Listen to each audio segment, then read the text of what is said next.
Hello, everybody.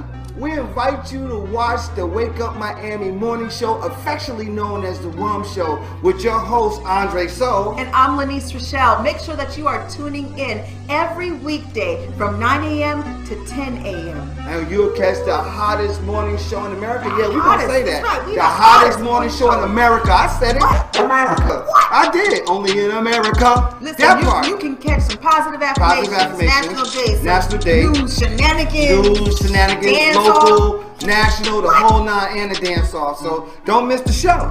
Yeah, don't miss it. Want a drink? Drink on it. Drink on that.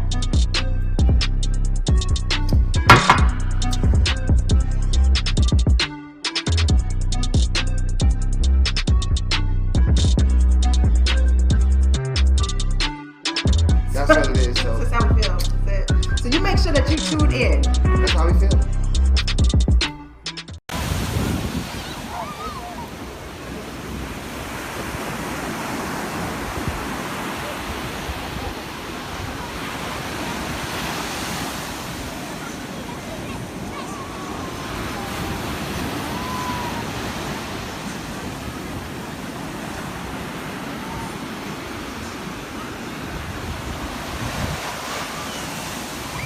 Made by Pleasant.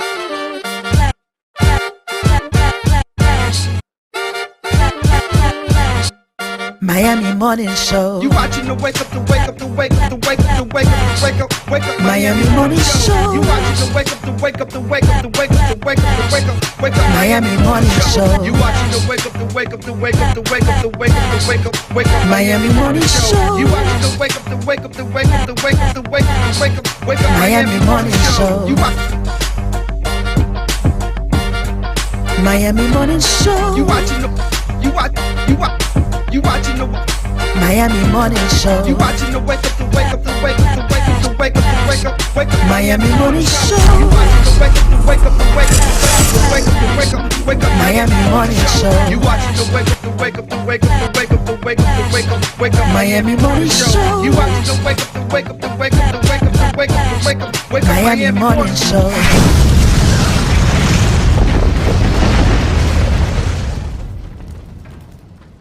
That, and if I ever got in a position to do something for this community and do it properly.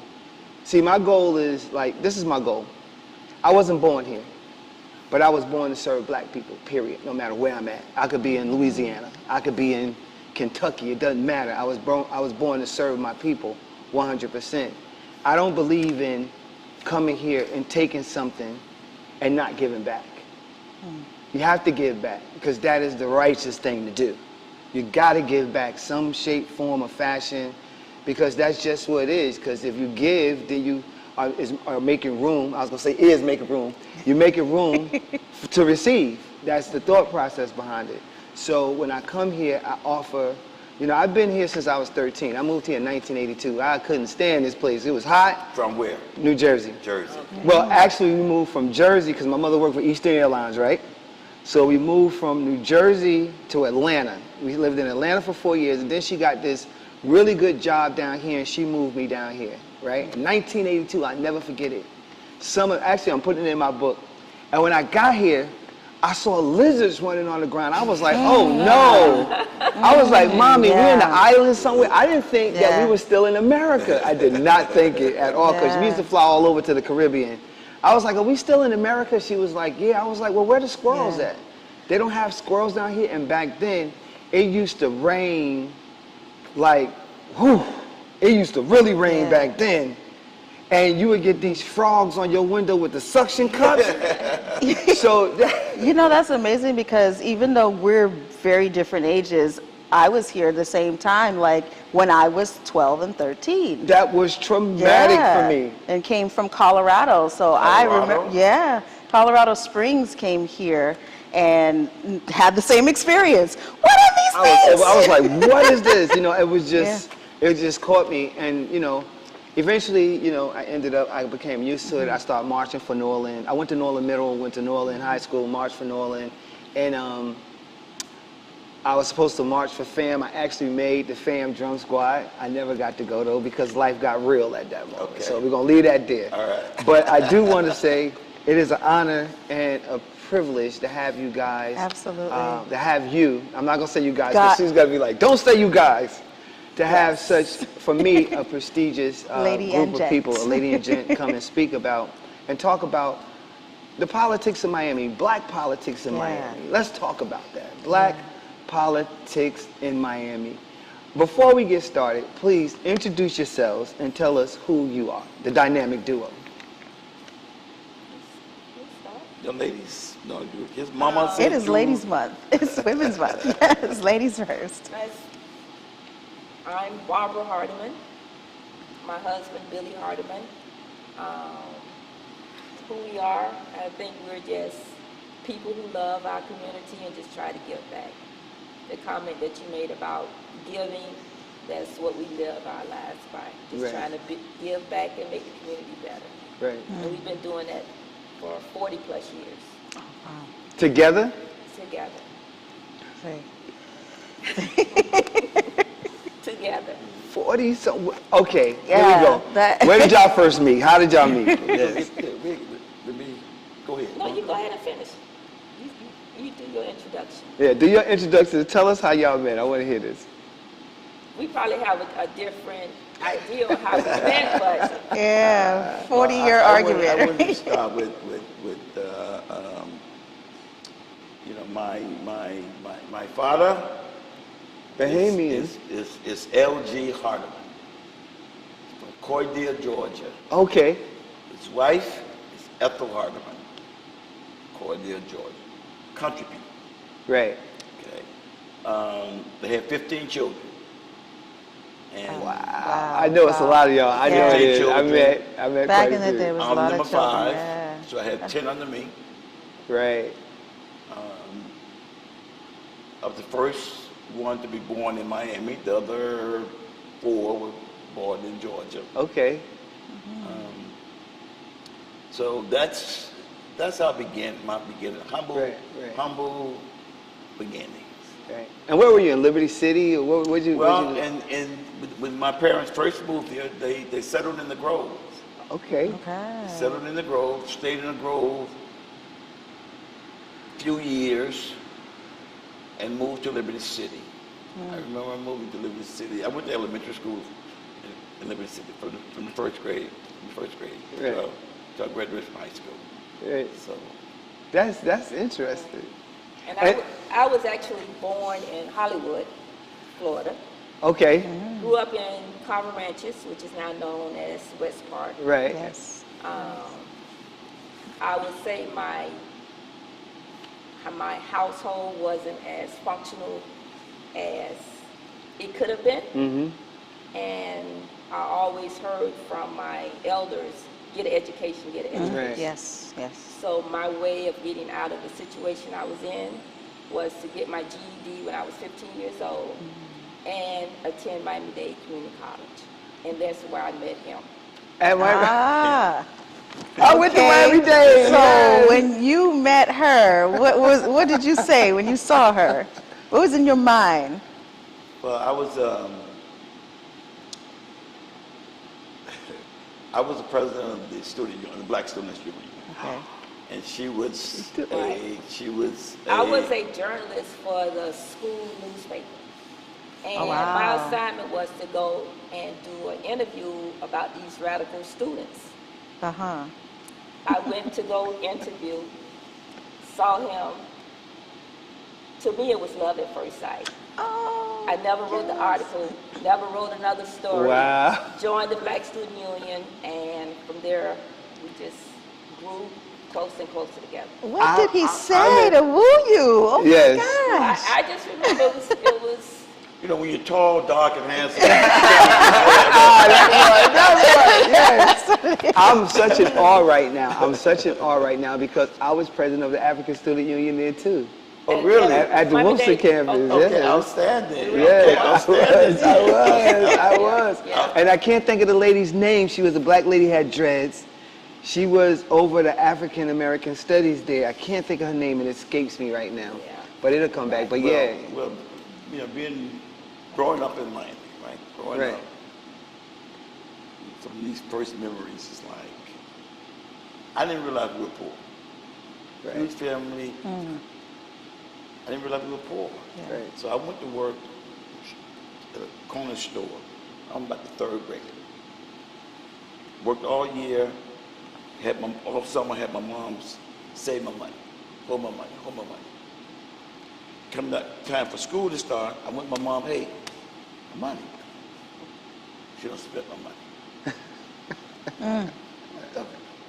I'm over in the corner, I'm mad. My brother walked up, Walter, walked up to me and said, what's wrong with you, man? I said, she spent my money. He said, you realize she bought food and got to pay rent. Yeah. You know, we poor. Right. What? For real, I'm like, I didn't. And when he told me that, I felt deeply loved my mom. Yes. And since then, all my siblings call me the flower child because I would take her flowers. Right. And so that kind of shaped who I was, kind of young. Yeah. Finished high school, went to the Army, stationed in Atlanta. Right. Wow, Atlanta, look at that. Georgia, Right. For 3 years. Why About this tall. Why in Atlanta? He was that tall. Tall, dark, and handsome. Why in Atlanta? In Atlanta. I used to fly back to Miami 3 weekends a month through a military hop. Right. To Opelika Airport. Right. That's called a military hop. So I raised up here, left here a regular Miami guy, just a Miami guy. I don't know how to say that. This been a fast city. During that time, it was the cocaine, cowboys era. Yeah. So I came back home once on one of those trips and tried to rob the dope man. You did? Yes. Okay. Me and my buddy, we tried to. Long story short, he got shot in the leg. Went down, police caught us. Went downtown. The guy who I was with just so happened his uncle was a city of Miami detective. Wow. And that's why I didn't go to prison. I was allowed to go back to the Army. Wow. But it changed me. Ooh, you got saved. It made me realize that, there's some good people. I consider myself a Right. good person. Right. There's some good people in prison. Right. So you got to get your head right. Right. So I ran into a guy by the name of Jose Williams. Jose Williams was a field lieutenant for Dr. King in Atlanta. Went to his church, and that's where I became politicized through. Politicized? Yes. Okay, I like that. Through Jose Williams. That's okay. Reverend Jose Outstanding. Williams in Atlanta. And when I got out of the Army, took that mindset, came to Miami Dade, Black Student Union, and really learned my history, African history. Being from Miami, you didn't know who you are. We're from Miami. I where you been from. I learned my history. I learned who we are. That's why I love our people. Consider ourselves Pan-Africanists. Whether you Pan-Africanists, total liberation and unification of all Africans. Y'all better go ahead. I never knew this. I never knew. Yes. That's I love it. That's our foundation. In fact, when I was excellent. We were running into some infighting with some of the other local activists here. I'm like, couldn't figure out what it was. And then one of my dear friends said, Billy, you don't understand that there's a Bahamian Georgia boy fight. Right. What are you talking about? Right. I get it. He said, look at the commission. You got Dennis Moss, Bahamian, Betty Ferguson, Bahamian. Wow. I think it was it Roll? No. What the third one? No. And he brought up Till? Not Till.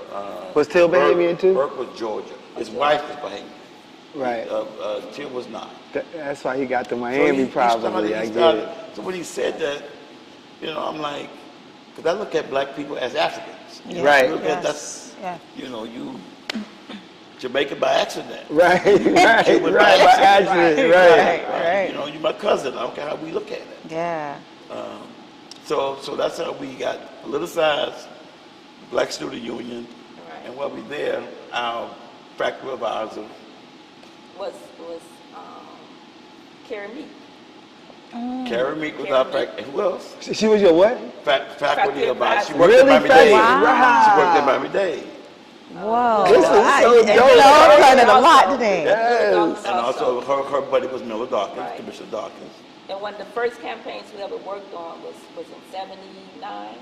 I think it was Rapid Transit that Carrie Meek got us involved with, and we worked on her first campaign. So Yeah. she kind of got us into working on campaigns. That's outstanding. So that brings me to this question. With all of that history and how you all got started in politics, it was like a natural joining for the two of you. What is the importance of maintaining the political footprint in Black America, Black Miami, actually? It's extremely important.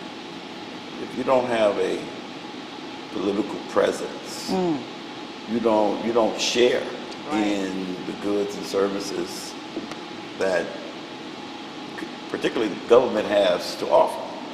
Right. So if you are not represented, if you're not in the room when the decisions are being made, Yes. Right. it's to your detriment Right. as a community. Yeah. Right. So it's extremely important that we keep a representation in a big way in government. I can remember one of the things that Billy Mom said to us once that stands out. Because we were always in the street marching. If it was a march, if it was an issue, we were out there leading the march. And she said, it's important to be out there, but it's also important to be at the table. Right. Yes. You at the table, Right. that's where the decisions are made. Yeah. So we took that advice and worked hard to try to get seats at the table. Before you move, I want to. Something just sparked me, and I'm sorry. I want to ask this question. What was that temperature like back in the 70s? Because I've been here since 1982. When I first came here, I was 13 years old. I know what Miami was like. I know that black people wasn't getting a fair share of nothing. And you guys, you two came along. Because you're going to keep saying it like that. She's right. You two came and pushed an agenda, a platform, but I want to know, from your eyes, what was it like, college students, and seeing the disappropriateness within the political infrastructure here in Miami? Yeah. A lot of it expressed itself through police violence. Right. Wow. To see the level of police violence in the 70s, early 80s, that's the McDuffie Rebellion. It's one of the things that gave us something to work on, that we've been trained through our college, Right. through the Black Student Union, through our training to deal with. So that's why we became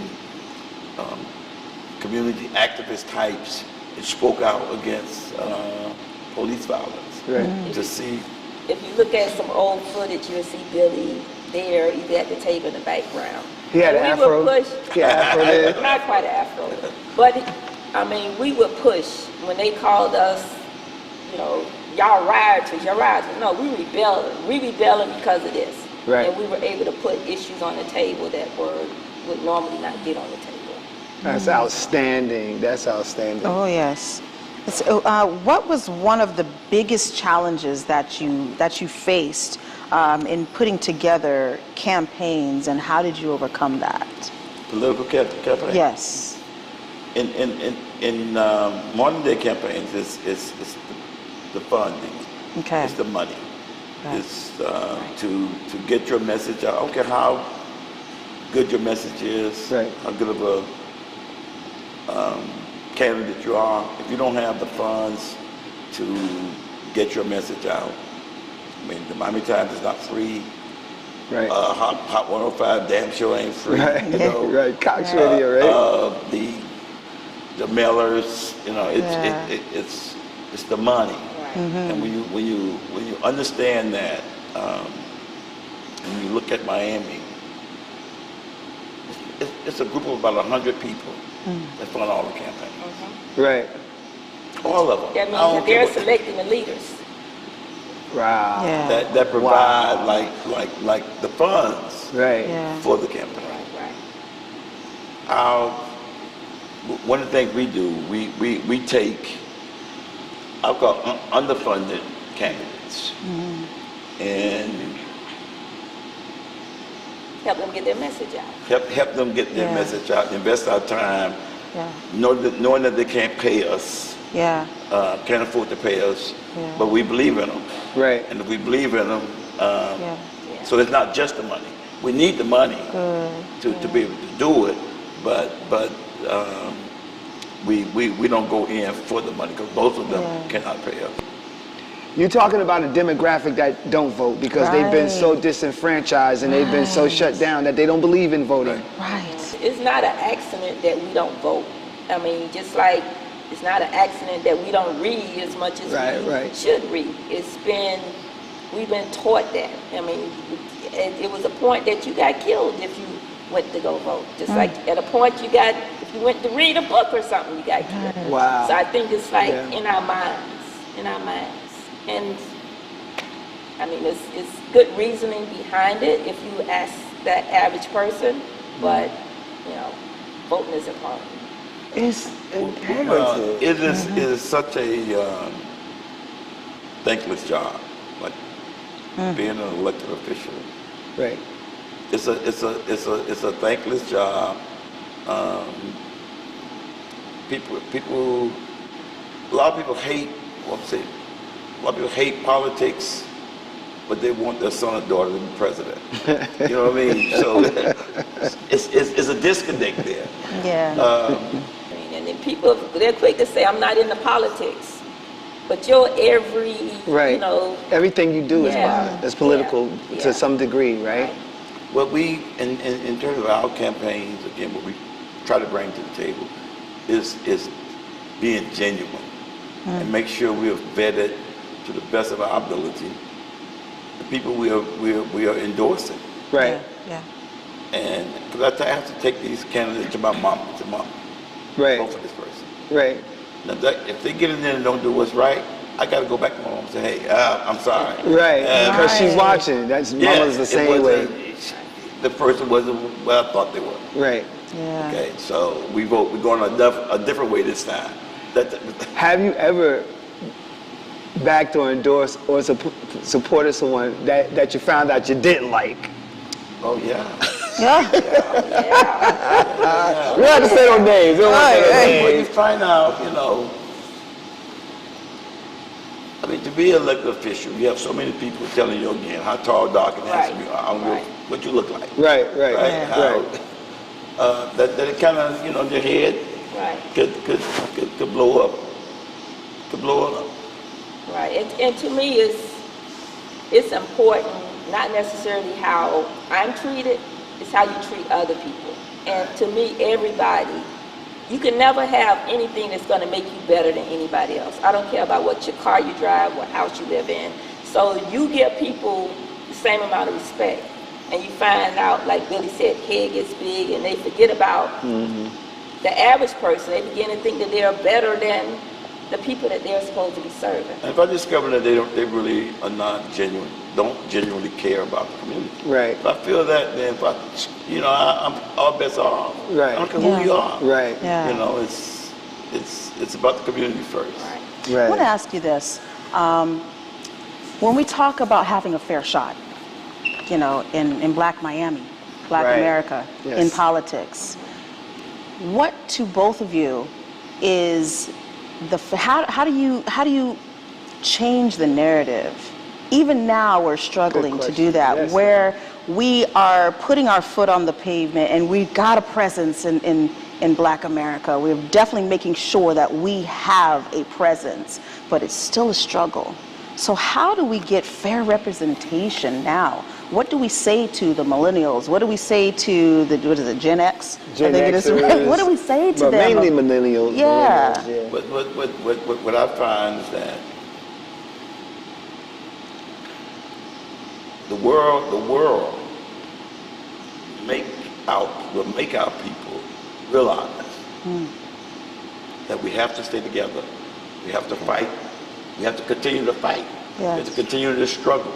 Every time we make any advances as a people, there's a backlash. Right. It's a huge backlash. The backlash we're experiencing right now against Obama, against the first African-American president, introduced Trump. Yeah. And what all that represents. Right. You know, it's white superiority. And every time we think we have made it, they let us know, oh no. Right. So we have no choice. It's our oppressors are going to make sure, it's going to make us so uncomfortable that we have nothing, we have to fight. We have to turn to each other and say, hey, we got to overcome this common enemy, this common objective. Right.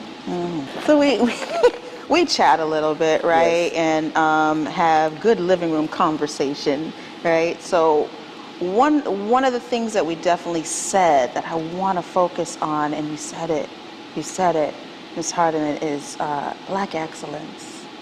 Talk a bit about Black excellence and what success means to you. Success to me is, I get a joy out of helping others. Yeah. I have a nonprofit at Moore Park that I've been working with for 22 years. Yeah. We have 150 kids enrolled. We service like 125, 130 kids a day. To see those kids be successful, to see those kids get exposed to things that they normally wouldn't not get exposed to. Right. I mean, we've taken hundreds of kids, every place you could think of in Florida, from the Keys. Right. They experience things that people come from all over the world to see. We've taken kids to Hong Kong, we've taken kids to space camp. We're getting ready to take 30 kids during spring break on college tour. And these are things we do annually. And like I said, we've been doing this for 20 plus years. Right. Yeah. So to me success to me is to be able to help the next generation. To groom and them. to see kids that have been in the program since elementary school, now middle school, high school, college, and paying it forward and coming back and contributing to the community. Yeah. That's success to me. Mr. Billy? I think it's the words, whoever said success is when opportunity, when preparation meets opportunity. Yes. Okay, you gotta be prepared. You gotta, you know, instill into our young people to prepare yourself. You don't know when that moment's gonna come. When it's gonna be next man up or next woman up. So you gotta prepare yourself. Right. And when that opportunity comes, you'll be successful if you're prepared. If you're not prepared, it's going to be a squandered opportunity. Right. So, Mr. Billy, you say you have to be ready so you don't got to get ready. That's right. That's what we say. Stay ready. Yes. And what I think Billy and I show is that you don't have to take away from yourself in order to serve your community. Right. You know what I mean? Yes, yes. Most people think that they have this image that if you give into your community, you got to be dang near homeless. Right. You know, you can't enjoy the finer things in life. Right. And we show as example that we can still, you know, eat what we want to eat, drive what we want to drive, and still put our community at our top priority. At the highest. I think one of the things that absolutely turns me off about being a part of or latching onto anything that somebody is doing, you know, they can be doing something amazing and positive, but I get a little clouded and I'm really turned off when they're too boastful. You know, when it especially, there is a fine line. And, you know, correct me if I'm wrong or make a statement about this, but there's a fine line between pushing our Black agenda, right? And making sure that they know who we are and being boastful about it. Am I right? Wearing it on your sleeve, that's what we call it. Yes. What do you call it? What? Wearing it on your sleeve. Wearing it on your sleeve. Yes. Yeah, I like that. Yeah. I like that. So, go ahead. No, and we have had the opportunity coming up in Black Student Union to travel. I mean, we met, we hung out with Jesse Jackson, Stokely Carmichael. The list just goes on and on and on, that the opportunities that we've had. And now even when my family members see me, they say, "Oh, you still into that Black stuff?" Well, I am. I'm Black, right? Last time I checked, you Black. You know what? That's, in order to make the next generations want to be involved in fighting for our people. Right. It has to. They can't look at you. Okay, you're a soldier, right? You can't look like you can't look bad. You can't have no shoes, no clothes, no car, no apartment, no. Right. And you want me to do? No, I don't think. That's what I say. It's a fine line. I want to find something else. So I think it's important to show, but you never know the kids who are looking at you. That yes, you could be an activist.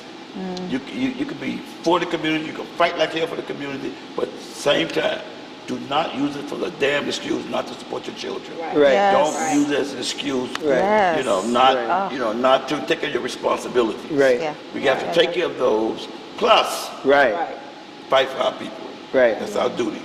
Now, on top of everything else, let's talk about this, the Hardeman regime. Okay, I want to expound on this because I know in certain cases people try to make the Hardeman name or the Hardeman political machine look bad, right? And I think that there's a misconception. I think that other news outlets and other newspapers want to paint this picture because it gives them a form of control, and I am definitely about taking control over our narrative. So at this moment, because people are watching and they want to know, like, well, you know, he's not. No, we're going to talk about that too because we talked about it, and I want you to feel comfortable in talking about it. That's why we talked about it previously, right? So let's talk about the Hardeman political regime and why it exists and why it stands the way it is, and what are some myths that could be debunked about the Hardeman regime right now? Because you mentioned a lot on the break. What are some myths that could be debunked? Some honest to goodness stuff. Well, when you say the Hardeman regime, you know, it's we've only had 2 elected Hardemans. Right. Not a dynasty, not my father or my son. None of it's been 2. Right. For two terms. Not one was elected for 1 term, and now the other one's going into his 3rd term. Right. So it hasn't been this long Kennedy's type thing. No.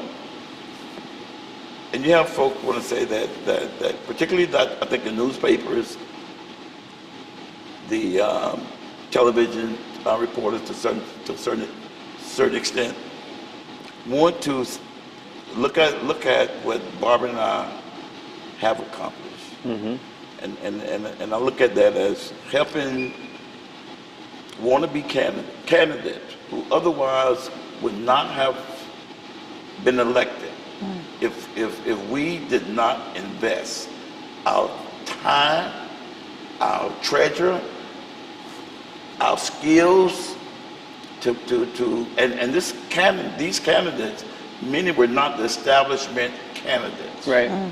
They didn't have the monies from the downtown lobbyists or the downtown business folk.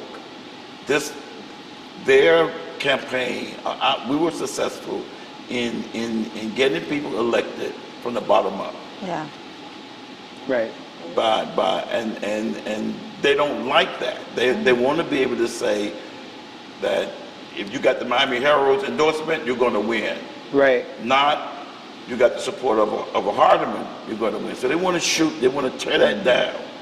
They want to tear down to say that, oh no, this is some gangster.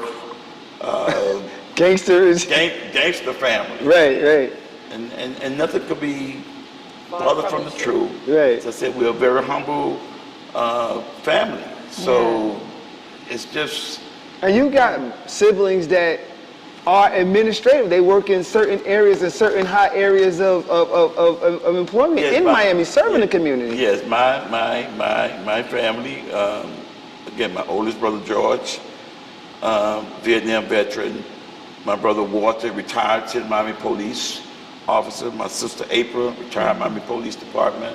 My sister Carol, retired from the Parks Department. My sister Danette, retired from the corrections. And you retired. And you retired. And I retired. My day job was the Solid Waste Department, 30 years. Okay, so we've all paid our work for everything that we've achieved. No one it's not been a free ride. We didn't own a house. Right. Coming up, we never, I never lived in a house that we owned. And so when they try to set us up as we're some type of gangster family that's getting over on the community, nothing could be. No, you just have a good recipe. Right, and it's a lot of it's just hard work. Yeah. We work hard. We all in. That's good. I'm so thankful that they have automatic payment on utility bills. Right. Hallelujah. I get so far in, I go home, my lights off, the water off, because I'm like focused on achieving. Remember you used to have to go to the line and pay the bills at the pharmacy on 54? Remember that? You had to go there and pay the light bill? I remember that. Mr. Billy and Miss Hardeman, it seemed like to me, like you guys are like my family. Like they worked hard. They worked hard. Nobody was out.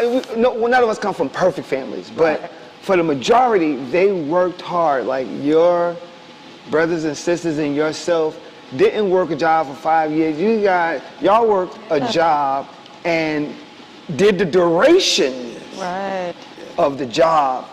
And that's why you're successful, if you ask me. You have the diligence, the wherewithal, and you have the knowledge to know better and know how to do things. So it's I want to important commend you. that our young black children see that. Right. That kind of tenacious spirit. They see that, hey, especially being married. Right. You know. 40 some odd, Nana would say, 40 some odd years. Yeah, my parents are married, what now? Yeah, 40, your parents too. 47, Lord.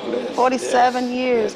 And it's look at me, I look foreign like I can't relate. 47 years.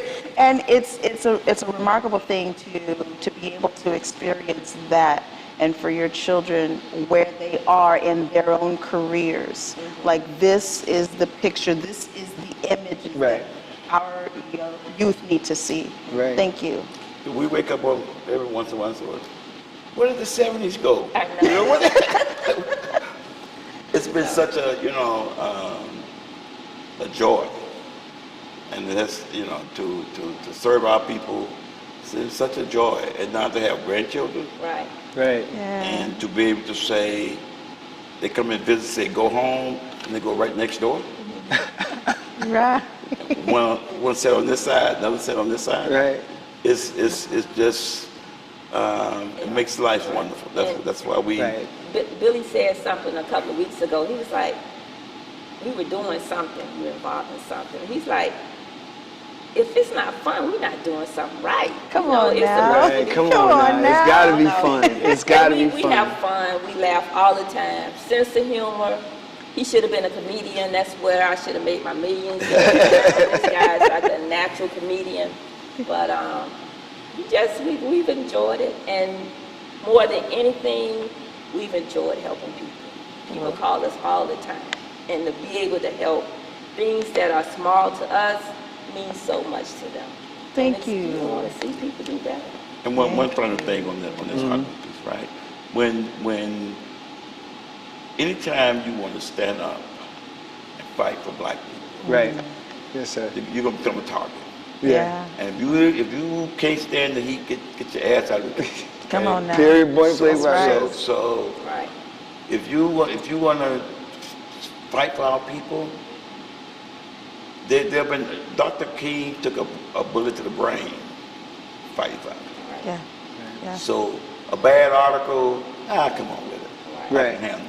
Right. You understand? Right. So once they realize that their monies, you don't need their monies, their newspaper, their endorsement to elect your own leaders.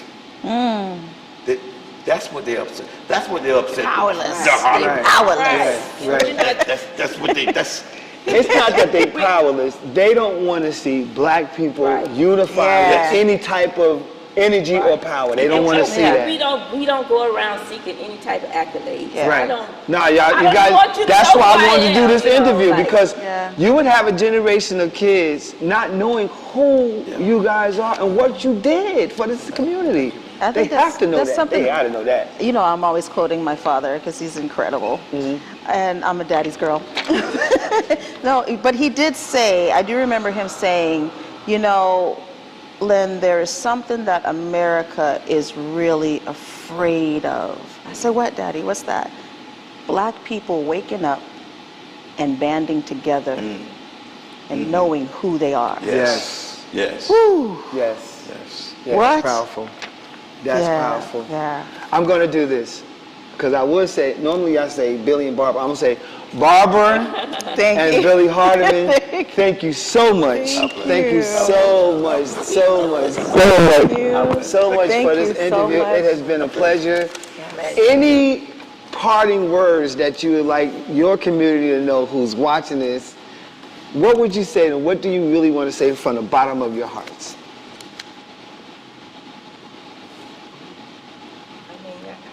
I genuinely love the community. That's all I can say is I love you. Right. That's all I can say. And I try to show it every day. Yeah.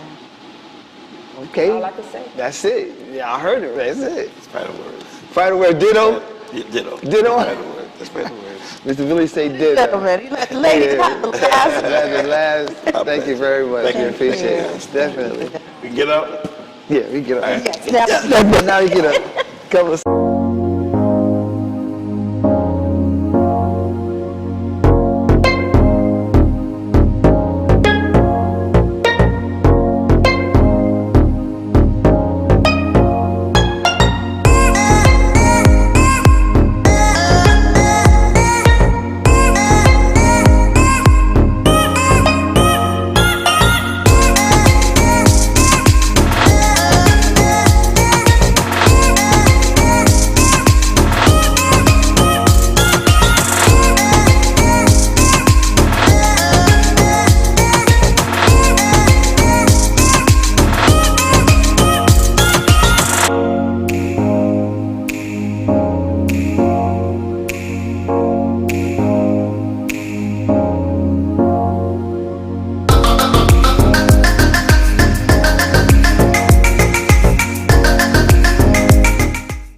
Elite Natural Essence. 100% natural organic teas, skin, hair, and body care essentials. Unlock the healing power of nature. Treat yourself daily to our moisturizing body washers and body butters. Enhance your inner essence with our elite teas including Orange Smoothie and our elite Flat Belly Cleanse Tea. We also have our new Banberry Anti-O skincare line for your skincare needs. At Elite Natural Essence, we pride ourselves in providing superior quality essentials as well as enriching the lives of our community through education of natural and healthy living. Elite Natural Essence is now available on Walmart.com and the Walmart app nationwide, or visit our website www.elitenaturalessence.com. Free shipping on orders $75 or more when you enter the code ELITESHIP. Elite Natural Essence. Be beautiful, be elite. Get on home, yeah. Get on home.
The pulse, it quickens. Sensations ignite. Cool water, hot spice, fast tempo. New cultures, new flavors, new you. You, undersea explorer. You, street artist. You, fearless adventurer. Salsa dancing to Latin beats, exploring history and heritage. Flying across a wild river of grass. Sense of time, it's lost. Sense of place, it takes over. But not any place, this place. Here, now, wow. Not the Miami you expected, but the Miami you found. Start your discovery now.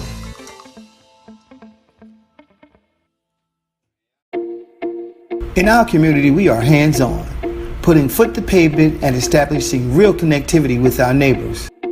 Our aim is to have access to that which promotes a healthier and happier lifestyle in our neighborhood. Tactical urbanism is a way of engaging our community with fun, interesting, and artistic pop-ups that encourages everyone to participate and nurture pride as a collective. We do this because we have a dedication to serve our community for life.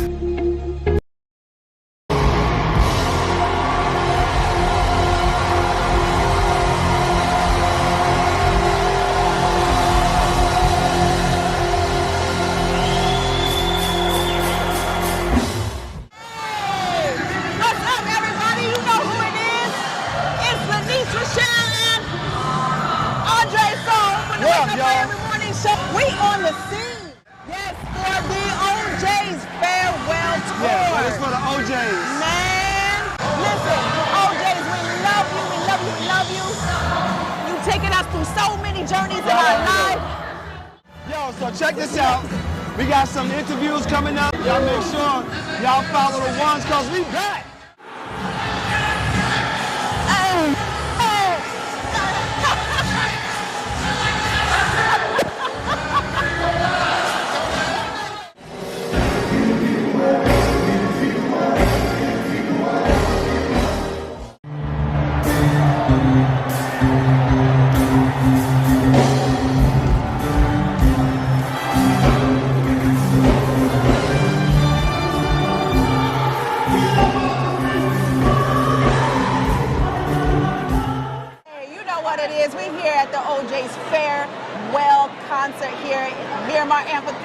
We have the pleasure of being standing with Big Lip. Tell us what you think about this concert. The concert is amazing. I'm here with my dad, my business partner, and listen, it's an amazing time. Bring me back to the old days that where, my daddy was playing all this music, and he told me it was strawberry tobacco, but it was weed, come to find out, but it's okay. Soul music. This is soul music right all now. Day. It's always a pleasure bumping into you. How the business going on? How that's business going, man. My restaurant is doing amazing. The Crazy Vegan. Go check it out, man. You don't have to be vegan to check it out because it's just amazing freaking food. So come by 645 West Highland Beach Boulevard. It's the Crazy Vegan with a K. Search us on social media, anything you have. Listen, amazing time. Wake Up Miami Morning Show gonna definitely pop Absolutely, up on we gonna pop up, man. Ain't no more Big Lip Bandit. We gonna see what Big Lip talking about. See what healthy food he got, and we about to get busy on this. Thank you. That's what it is. We'll be right back.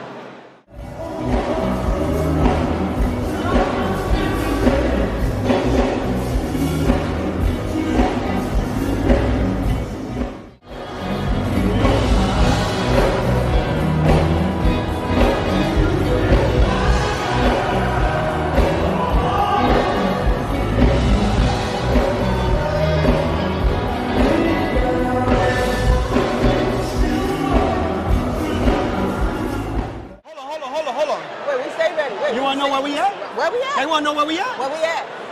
We outside!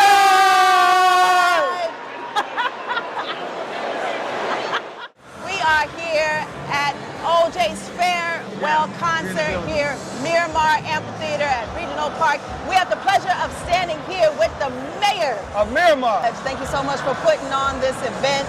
This is big. Tell us about Well, you know, this was the vision. You know, when I conceived to build the amphitheater, I knew that we had the demographics and the community support to come and enjoy these type of events. You know, our residents in Miramar and the surrounding areas, we don't always want to go to Miami Beach, downtown Miami. We want to be able just to walk to a concert or a short drive to the concert. So we're in the Miramar Regional Park.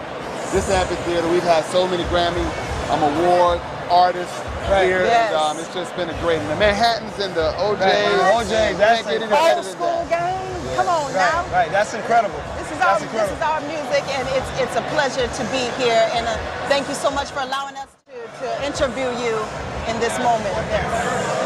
Thanks so much to come back. We have so many more shows that's coming up. We got Kirk Franklin and Tamla Mann. We got some dance hall, and we got some artists I can't even share right now. Okay, all right, we're going to get it. Keep it secret. Wake Up Miami Morning Show, y'all. Wake Up Miami Morning Show.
Entire sort of theory of change is that we want community control and community ownership of resources. That starts with the land, but it also is our renewable energy, it's the jobs in our community, and we want to build, we want to own, we want to build and maintain our own blocks. So right now, Push Buffalo started with 20 blocks. We're in 40 blocks. We own about 150 parcels of land. We're building affordable housing. The positive thing is that community-based organizations are rising up. We have Dot Not for Self is a group of community-based organizers against development. In Dorchester, we have Reclaim Roxbury that's doing the same thing in Roxbury. Then you Keep It 100, JP. So folks are rising up and thinking about development in a different type of way. So that's a positive piece of it. We don't know if we could stop this development though. That's just keeping it what it is. What we are trying to do is making the development what we consider to be legal under the current fair housing regulations and laws. What weighs heavy on my heart is, what am I fighting for? You know, what are we fighting for with our neighbors? What are we trying to protect? Because with Ironbound, one of our biggest housing struggles has been around public housing and trying to maintain our public housing. There are 10,000 people on the waiting list for public housing. And so I look up to Rawa's organization, Push Buffalo, as the ideal. That's the North Star, right? You own the blocks. But it wasn't really that it took us 1 year. It's that we've been building for decades of making sure that we're organizing public housing tenants with private housing tenants, right? Because they need to see their struggle as shared, because they're often pitted against each other. Public housing ruins the neighborhood. I'm like, you're renting, you're just as precarious, and you have less protection from HUD. So we try to gain, you know, really align the tenant associations in the public housing with the tenant unions that we're able to do building by building. You know, a lot of the things that we're like battling here at the fellowship is like, we often think disruption is direct action. Going out to the streets, you know, contesting that way. We need that. That's a tactic. That's not the strategy. You know, so hearing you actually bring up disruption, we think about creative disruption. How are we being creative? How are we using the tools that we got? How are we using the moment, the political advantages right now in our benefit? We have to do something. Okay? I'm very sorry to have to do so this like Made by Quezzy.